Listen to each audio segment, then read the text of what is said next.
We're starting, well, not with something huge, no massive global event. No, definitely not. A very small beginning. Instead, picture this.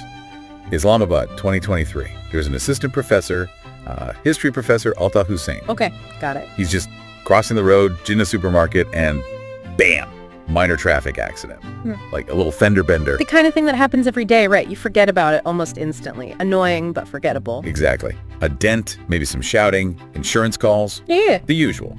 But, and this is the twist, this tiny mundane event, it's like, it's our way in, our launch pad. A launch pad into what, though? We're not talking insurance claims or traffic court.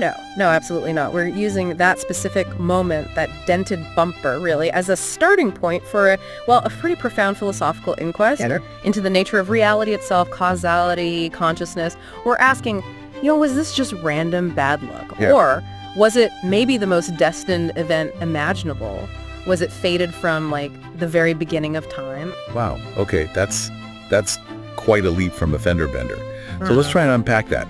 Our mission, then, is to take this single snapshot, him crossing the road. Yeah, this tiny slice of his life. And look at it, what was that phrase you used? Subspecie eternitatis. Exactly, from Spinoza.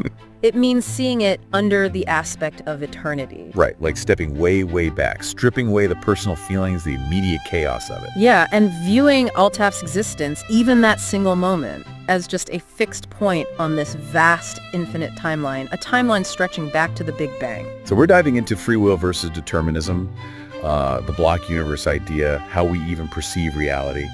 Using physics, German idealism. All from this one incident. So the idea is we need to see Altaf Hussain not just as some poor guy who had a bad day. Right. But as the inevitable result of this huge cosmic conspiracy, right down to that precise moment of impact. That's the core of the deterministic argument, yeah. And it starts with what we call cosmic determinism. If you take that view seriously, the accident wasn't contingent at all. Not luck, not chance. It was, for all intents and purposes, fated. Fated how? Well, his physical presence, the exact atoms making up his body, being at that specific coordinate in space and time, and the car's presence, its momentum, all of it was settled. Settled by what? By causes, chains of causes stretching back and back and back, all the way to the initial conditions of the entire cosmos, the Big Bang. That's mind-blowing. So here's where it gets really interesting then. You break him down. Altaf himself. He's like a walking piece of cosmic history. He absolutely is. You could say he's stardust that woke up. Stardust? Literally. The heavy elements needed for life. Think about the iron in his blood, the calcium in his bones. Where did they come from? Not from Earth originally. Nope. They were forged inside stars, massive stars that exploded billions of years ago, supernovae. Right, I've heard that. So, Altaf, as the sources put it, is a tiny conscious fragment of the cosmos itself. His being there, in Islamabad in 2023, is just the current arrangement of matter that's been obeying physical laws since the universe kicked off. Okay, but hang on. If he's just matter obeying laws, what about his feeling of choice? Altaf walked towards that road feeling like he decided to cross. He has a job, plans. He feels like a free agent, surely. That feeling of agency. According to strict determinism, that's the profound illusion. An illusion. Yes. His action, stepping into the road, was the single inevitable outcome. It couldn't have happened any other way given the state of the universe just before it. What kind of factors are we talking about? Everything. Down to the micro level. The precise pattern of neurons firing in his brain at that second, maybe some leftover stress from a conversation earlier that morning, the angle of the sun hitting his eyes. Wow. All those tiny details, plus countless others, combined in an incredibly complex web. They made him cross the road at that exact instant. It was mathematically necessary, in a way. So he wasn't free. He was, what was the quote? A prisoner of an intricate web of causation. That's the idea, trapped by everything that came before. But if he's a prisoner, then what about blame? Or regret? If the universe basically made the accident happen, how can we hold Altaf responsible? Or the driver, for that matter? Does determinism just erase morality? That's a huge question, and it definitely pushes against our everyday moral intuitions. If you fully accept determinism, blame does seem kind of meaningless. Like blaming a rock for falling. Exactly. It's like blaming gravity. The event was just nature or the cosmos following its own blind, unstoppable logic, causality unfolding. But we do blame people. Our whole legal system relies on it. Right. And that tension between this potentially cold, deterministic cosmic view and our very human need to assign responsibility, to have laws, to feel we make choices. That's why this is such a persistent philosophical problem. We live as if we have free will, even if determinism might be true. Okay, let's bring it back to Altaf personally. You mentioned the domino effect. Can we see how small, seemingly unrelated things had to line up? Absolutely. We can trace some quite specific biographical threads. He's an assistant professor of history, right? Yeah. Working at IMCB F7. Now, imagine a slightly different administrative decision. What if he'd been assigned to teach at IMCB G10 instead? Different part of the city. His whole routine would be different. Commute, maybe where he shops. Precisely. The simple geographical shift means his entire daily trajectory changes. It becomes incredibly unlikely he'd be on that specific road in Jinnah's supermarket at that exact minute. That really highlights how much hangs on these arbitrary details. And the sources mentioned going even further back, right? Like his birth year. Yeah, set back just 1 century earlier. If Altaf had been born then, Jinnah's supermarket itself wouldn't exist. There would just be land. Undeveloped land. Maybe, as the source says, beautiful wilderness. The whole physical and social construct he stepped into had to come into existence at the right time, just as he had to arrive at the right time. And the timing of the accident itself. It had to be incredibly precise. Terrifyingly so. We're talking about milliseconds. Think about it. If Altaf had paused for half a second longer to check his phone, Or got stuck on a slightly longer phone call before leaving his office, or even just walked a tiny bit faster or slower, the whole chain reaction breaks. completely, the causal chain branches off, the car speeds past, maybe he doesn't even notice it. For the accident to happen exactly as it did, nature or causality had to ensure every variable lined up perfectly. The car's speed, his walking pace, the firing of his neurons. All converging on that one cosmically necessary dent. It makes you feel like he could have been watching as an accident almost happened to someone else if one tiny thing shifted.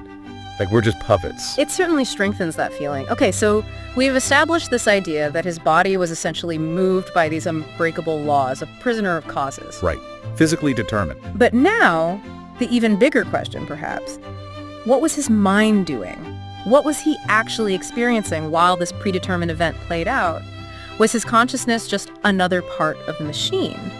So we're shifting from fate to perception now. This is where it gets really weird, isn't it? Yeah. The idea that his brain wasn't really showing him the outside world accurately. That's the next radical step. The suggestion is that Altaf's brain wasn't a clear window onto reality. Instead, it was conjuring up, well, a magic show. A magic show. Or maybe a better analogy is a user interface for reality. What he was experiencing was a kind of biological simulation. Filtered somehow. Exactly, filtered by millions of years of evolution. It's a simulation designed purely for survival, for adaptive behavior, not for reporting objective, capital T truth about the universe. Okay, that's hard to grasp, because Altaf would feel like he's seeing the market, the car, the road. It all feels incredibly real. Of course it does. Think about the Matrix. If you take the blue pill, the Matrix feels completely real, right? You're totally immersed. Right. Or go way back to Plato's allegory of the cave. The prisoners mistake the shadows on the wall for the real things. So Altaf is like a prisoner in the cave, and Jinnah's supermarket. The bustling market, the cars, that's all just shadows.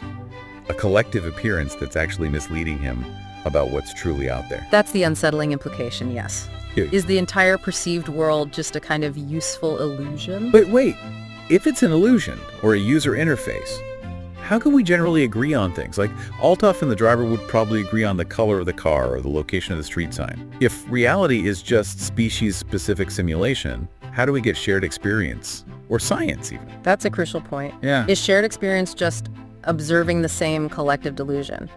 Thomas Nagel's famous paper, What Is It Like to Be a Bat, helps here. Oh, the bad thing, yeah. Right, so imagine a bat flying over Jinnah's supermarket at the same time as Altaf's accident. How does the bat perceive the market? To sound, right? Echolocation. Exactly. It builds a world out of reflected sound waves. A landscape of echoes, time delays, acoustic textures. It's a completely different reality from Altaf's visual world. Totally alien to us. Yet for the bat, that is reality. For Altaf, His visual world is reality. Both are real to the perceiver. But Nagel's point is, neither of them is likely perceiving the objective, fundamental structure of the market as it is in itself. They each get a species-specific version. So our reality isn't the true reality, it's just the human reality, more like a tool than a window. That's precisely the argument cognitive scientist Donald Hoffman makes. He calls our perception a species-specific dashboard. A dashboard, like in a car. Kind of. Think about the icons on your computer screen. The recycle bin icon is useful, right? It lets you delete files.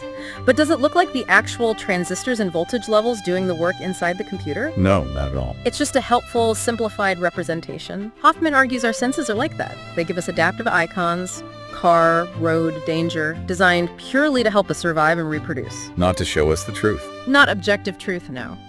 So Altaf's experience, according to Hoffman, is part of a collective delusion, engineered by evolution to guide behavior, not report accurately on the underlying reality. Wow. So if the car, the road, maybe even his own body, are just icons on a dashboard, a useful but misleading interface. This feels like it leads straight to German idealism, to Kant. It absolutely does. This tees up Immanuel Kant's Copernican revolution in philosophy perfectly. Okay, remind us. Kant flipped things around. He did. Before Kant, the assumption was mostly that our minds conform to objects. We perceive things as they are out there. Kant flipped it. Objects must conform to our minds. Meaning our minds structure our experience. Exactly. The mind isn't a passive blank slate receiving data. It's an active organizer. It imposes structure onto whatever raw input it receives. So let's try and put Kant's idea simply. For Altaf, things like space and time, they aren't features of the actual universe. According to Kant, no. Space and time are not out there. They are the fundamental forms of intuition. They're like necessary mental spectacles. Spectacles. Yeah. Spectacles that Altaf is forced to wear just by virtue of having a human mind. He can't take them off and see the world as it really is. Without the spectacles of space and time, he couldn't experience anything recognizable as a world. And causality, too. Cause and effect. That too. Causality is one of Kant's categories of the understanding. Another layer of mental structure the mind imposes to make sense of experience. Okay, so because Altaf's mind imposes these structures, space, time, causality, the things he experiences, the car, the road, the shops, they aren't the real things. They are appearances, that's Kant's term, phenomena. They are how reality appears to a human mind, structured by a human mind. So, what about the reality behind the appearances? The world as it is, independent of our minds. That's the kicker. That hidden objective reality Kant called the noumena, or the Ding an sich, the thing in itself. And can we know it? Can Altaf know the thing in itself version of the car? According to Kant, no, absolutely not.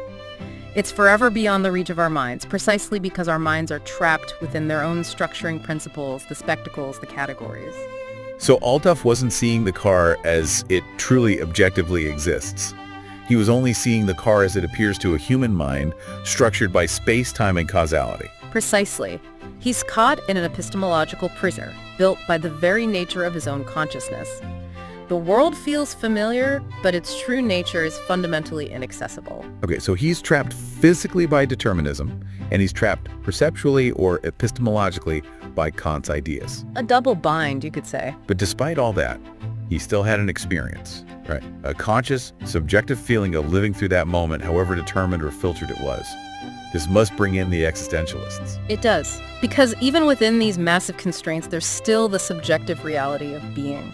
We can look at someone like Martin Heidegger here. Heidegger thinking about the others in the market. The vendors, the other pedestrians, the driver. Exactly. Heidegger talks about being in the world in der Weltsein. We find ourselves thrown into specific circumstances, specific historical moments, specific bodies. Thrownness. Geworfenheit. Right. Altaf was thrown into being an assistant professor in 21st century Islamabad, into that specific market at that specific time. He didn't choose those initial conditions. And the others there, they're just sort of background characters in his faded drama. In a sense, yes. They become, as one source puts it, wit players in the magic show of Altaf Hussein's cosmic accident. They were thrown there too, witnesses by chance. Or by necessity, depending on your view. And none of this is static, is it? Yeah. We have to remember Heraclitus. Ah, the ancient Greek. Everything flows, Pantare.